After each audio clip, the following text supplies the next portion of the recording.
So we see these people desiring the day of the Most High. And we're being told here, what good is this day of Yahuwah to you? It will be darkness and not light. It will be as though a man fled from a lion and a bear met him. This won't be a good day. And as though he went into the house, leaned his hand on the wall, and a serpent bit him. Nothing's good going to come out of this day. Why do you desire this day, Christians? Is it not the day of Yahuwah darkness? Is not. Here's the question. Is not the day of Yahuwah darkness and not light? This day won't be a good day.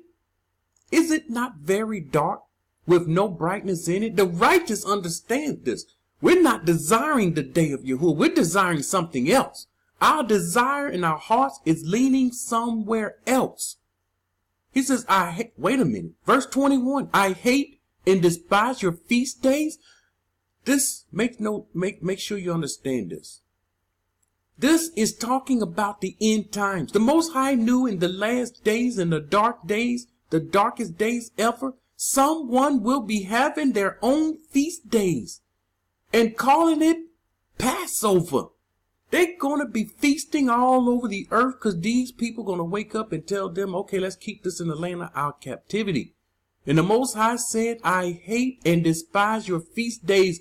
When we do these feast days our way and not his way, it become our feast days because he didn't command it. It came from us. He says, and I do not savor in your assemblies. So all these assemblies with an S, all your churches, all your camps, all the different camps, all your churches, he says he's not pleased with this. It's their assemblies. He didn't tell us to be scattered with all these church houses and all these camp houses. He never told us to do this. Though you offer burnt offerings and grain offerings, I will not accept them. People are coming to him with money. They're coming to him with their, things that they're doing for him. They offer up their body a living sacrifice. This is what we were told in Christianity. Nor will I regard the fattening shalom offering. Take away from me the noise of your songs. The people in the churches are singing to the Most High. He's calling it noise of your song. If you're going to sing to him, make sure you're right with him. Make sure you're doing what you're supposed to do. Then you can sing unto him and he will hear you. For I will not hear the melody of your stringed instruments. He's not listening. He doesn't take pleasure in these things. But let justice run down like water. Where is justice? This is what he's saying. We won't have this in the last days. And righteousness like a mighty stream. Do you not offer me offerings in the wilderness for 40 years, O house of Yasharal? You also carried your king. He's the other mighty one. Chiun, your idols. And the star of your mighty ones, which you made for yourself. They made their own mighty ones. They said, this will be our mighty one. Therefore, I will send you into captivity beyond Damascus, says Yahuwah, whose name is the mighty one of hosts. This is who he is. This is who he is. All right. Habakkuk 2:12-13. We're going to see something here. And I brought this out before. It's been a while. I brought this out before. Woe to him who builds a town with bloodshed. We know America was built on bloodshed. It was built on bloodshed. This is saying, woe to him who builds his town on bloodshed, who established a city by iniquity. Babylon was established by iniquity. All the cities in Babylon was established by iniquity. Behold, is not Yahuwah of hosts, that the people labor to feed the fire, and nations weary themselves in vain. Now, what I must do here, because reading this, we won't understand this. We have to see this in the Dead Sea Scrolls. This is in the Dead Sea Scrolls, the interpretation of Habakkuk. And this is the interpretation of what we just read. It's interpreted as, this concerns the sprouter of lies. Notice, Singular, sprouter, one person. I'm telling you this. I truly believe this one person is no other than Shaul. All Christianity, let me make myself very, very clear. All Christianity. This is different sects of Christianity. Catholics, they're the leaders. Mormons, the Seventh-day Adventists, they are Christians. All of them are under Christianity. The camps that call on Christ, Christians. They call themselves pre-Constantine Christians. These people are following the sprouter of lies.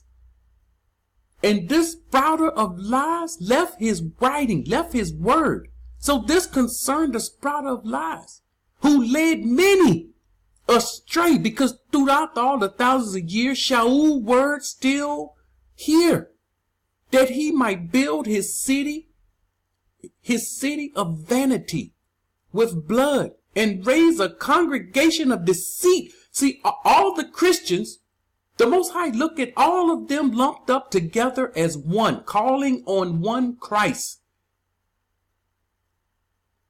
causing many thereby to perform a service of vanity. This is your church work.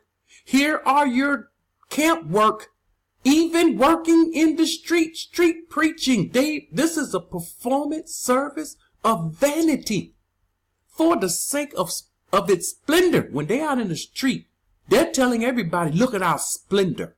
Look at our works. But we're reading here, if you're following this sprouter of lies, this stuff is vanity. And check this out. And to be pregnant with works of deceit. These people are pregnant with works of deceit because they're following Shaul and his writings. And so they're pregnant. It's in them.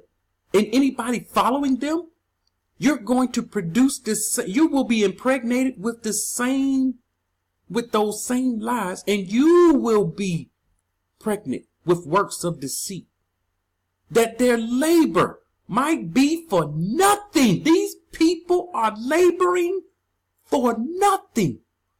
Why in the world are they laboring for nothing? And that they might be punished with fire. Here is their judgment.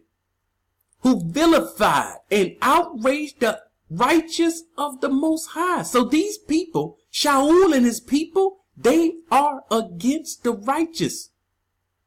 They will be against the righteous. Now let's see this word, vilify.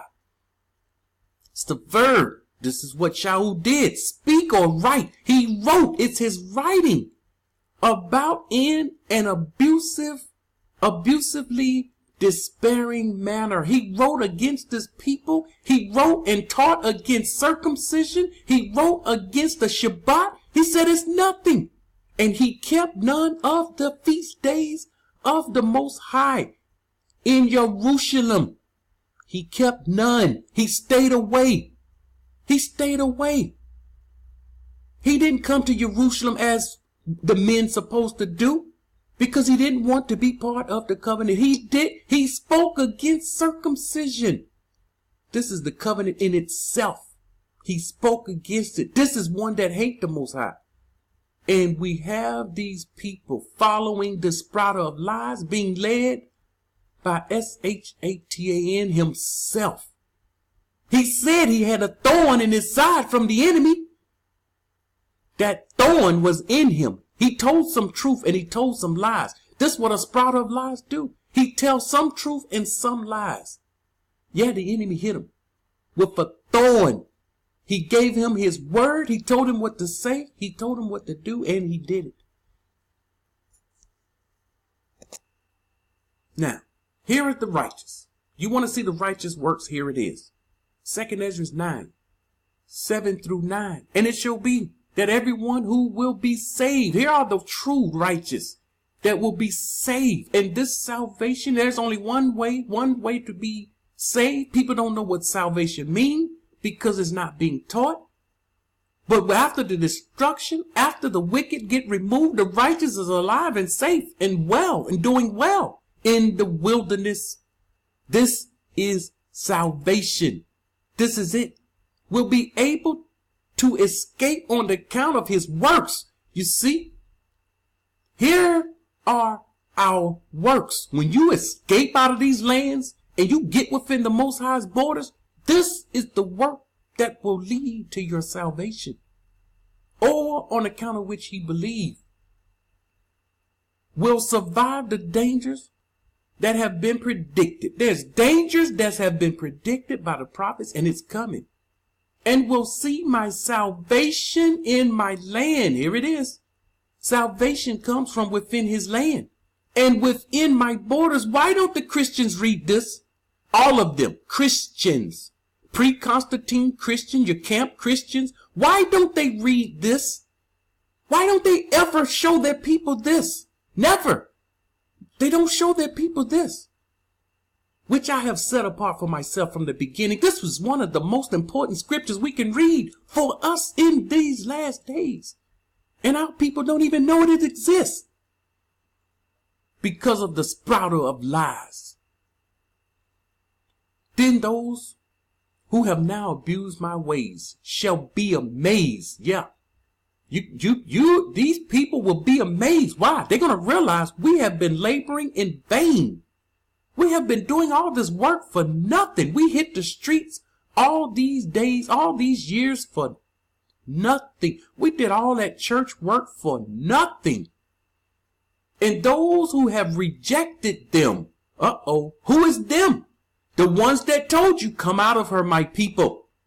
The borders is where salvation is coming from. Salvation only come from within his land and will only within his borders. You see, they're going to speak against us. They are going to reject us. Don't believe these people on YouTube that's dealing with their families and their families only. They're not hooked up with the body. You see where that body crap came from? Shaul. They're telling the people, if you're not in the body, you're outside the body, then you're not going to be saved. You're not going to be delivered. You're on your own. Never, ever came out of the Most High's mouth. Never. It came out of the mouth of Shaul. These people are Christians. Open your eyes and recognize. And those who have rejected them with contempt, not only rejected them, they spoke harshly against these people, shall dwell in torments. Look out. Watch yourself. Be careful who you speak against, especially those that believe that we should come out and get within the borders, especially these people. These people are some of the same ones that speak against us. You better leave us alone. They know the verse, touch not my anointed, do my prophets no harm. They know the verse, but the righteous, they figure they could do what they want with the righteous. He says, touch not my anointed and do my prophets no harm. But he didn't mention the righteous. Isaiah 65:21 through 24. This is the ultimate.